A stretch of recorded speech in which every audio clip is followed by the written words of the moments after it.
Hello everyone, welcome back to my YouTube channel. तो कैसे हैं आप सभी? आई होप कि आप सभी बहुत अच्छे होंगे। तो आज के इस वीडियो को आप पूरा वॉच करना, आपको साफ नज़र आएगा कि नक्चड़ी जगत दीदी कितनी ज़्यादा बेकार है। इसको सभी ने इतनी इज्जत दी, मान सम्मान दिया और इसने लाचार होने का ये जो नाटक किया है, आपको इस वीडियो में साफ पता चलेगा कि इसने टुचिन को कितना ज़्यादा अपने वश में करके रखा था। ये जो है सरिता जेठू के बेटे की बर्थडे पार्टी है जिसमें ये सभी क्रिएटर्स गए थे, लेकिन आप इसमें देखना कि जो है जगत दीदी की हरकतें कितनी साफ नज़र आ रही हैं। उसकी जो हरकतें हैं, सचिन को देखने का तरीका और जो है मतलब एक एक चीज़ आप नोटिस करना कि किस तरह की ये हरकतें कर रही थी। ये 40 साल की बुढ़िया, इसको खुद नहीं समझ में आ रहा था कि मैं क्या करूं। ये एक तो थी बर्थडे पार्टी जो बच्चों के लिए होती है, लेकिन ये अपनी बेटी को लेकर नहीं गई क्योंकि इसकी बेटी इसकी हरकतें देखती, इसलिए ये अपनी बेटी को साथ में नहीं ले गई, ना ही अपने भैया भाभी को लेकर गई। तो जगत दीदी को आप देखना, डायरेक्ट वो सिर्फ टुचिन की ही तरफ उसकी जो है नज़र रहती थी। हर चीज़ में वो टुचिन को अपने वश में करके रखती थी, यहाँ तक कि उसने जो है जगत भाभी को भी नहीं आने दिया, यानी टुचिन की वाइफ को भी नहीं आने दिया। इस जो है पार्टी में अकेले ही टुचिन गए थे, जो पूरी रात उसी के रूम में बैठे रहते थे, सिर्फ सुबह 4 बजे जाते थे। सोचो, ये सारी बातें सरिता ने अपने व्लॉग में खुद शेयर की हैं कि वो पूरी रात सिर्फ और सिर्फ जो है जगत दीदी के रूम में ही बैठा रहता था। वो जो रूम बंद कमरे वाला आपने राज देखा ही होगा, जिसमें बताया था कि टुचिन मतलब वो लोग 3 दिन रुके, लेकिन एक भी दिन सरिता से मिलने नहीं गए। जिस दिन बर्थडे था उस दिन ये गए, उसके बाद जिस दिन इनके यहाँ जागरण था उस दिन मिलने गए, लेकिन एक दिन और एक रात ये लोग मिलने ही नहीं गए। मतलब सरिता उस टाइम प्रेग्नेंट थी, तो वो ऊपर रहती थी, वो नीचे आती नहीं थी। ये लोग नीचे, इन लोग का रूम था, ये लोग उससे मिलने ही नहीं जाते थे, सिर्फ अपने रूम में घुसे रहते थे। और जो टुचिन है वो तो बिल्कुल ही एकदम चिपका रहता था जगत दीदी से। रात रात भर ये लोग क्या बात करते थे, क्या करते थे, भगवान ही जाने।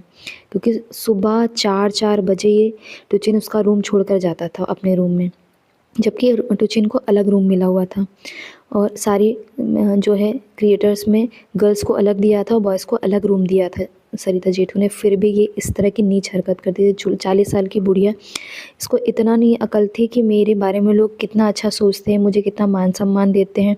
हर जगह ये रोने की एक्टिंग कर देती है, सबसे जो है सिंपैथी गेन करने के लिए और गोल्ड और सिल्वर के बस गिफ्ट लेने के लिए सभी का मन जीतती थी, और हर जगह बस अपना जो है सिंपैथी गेन करने के लिए रोना शुरू कर देती थी। इसी बहाने सब लोग इसको इतना प्यार देते थे, इतना मान सम्मान देते थे, इसके पैर तक सब लोग छूते थे। आप देखना, सरिता जेठू ने इसे चांदी की पायल देकर सिर, इसके पैर से अपना सिर लगाया था। इतना मान सम्मान कोई अपनी सगी नंद को भी नहीं देता जितना इसे सब लोग देते थे, क्योंकि सबको यही लगता था कि ये बेचारी है, इसके आगे पीछे कोई नहीं है, इसके हस्बैंड नहीं है, तो हम लोग इसका जो है साथ दें और इसको हमेशा आगे रखते। इसको एकदम सर पे चढ़ा दिया था सभी ने। लेकिन इस पूरे जो है इस पूरे उसमें सबसे ज़्यादा जो है भोपाल की बहू नहीं थी, उनकी सबसे ज़्यादा गलती, क्योंकि वही सबसे ज़्यादा इनके साथ रहती थी और वही सबसे ज़्यादा इनको सर पर चढ़ाई हुई थी। और लाचार होने का जो नाटक ये करती थी, इसी का सब करना था कि यही सबसे आगे उसको करती थी, इसी वजह से ये नाटक करती थी, क्योंकि कोई किसी बिना सपोर्ट के कोई आगे नहीं बढ़ता है। ये नीतू उसका इतना ज़्यादा सपोर्ट करती थी हर चीज़ में, और सारी चीज़ें नीतू को पता थी। आज वही उसी का भुगतान है जो नीतू ने भुगता है।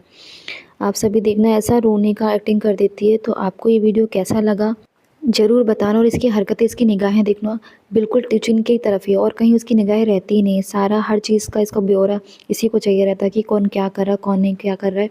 सारी चीज़ें टुचिन को एकदम इसने कंट्रोल में कर रखा था कि वो अपनी वाइफ के साथ नहीं कहीं जा सकता था, ना ही वो पार्टी में लेकर आए अपनी वाइफ को। तो ये इस तरह से अपना खुला अपना जो है प्यार प्रदर्शित करती थी, और अपना जो भी इसको करना रहता था अकेले में, इसलिए ये अपने ना ही अपने घर से किसी को लेकर आती थी, ना ही अपनी बेटी को, ना ही अपने भाई भाभी को।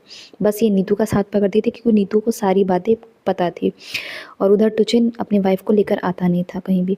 तो आज का ये ब्लॉग इतना ही है। अगर अच्छा लगे तो प्लीज़ शेयर ज़रूर करें।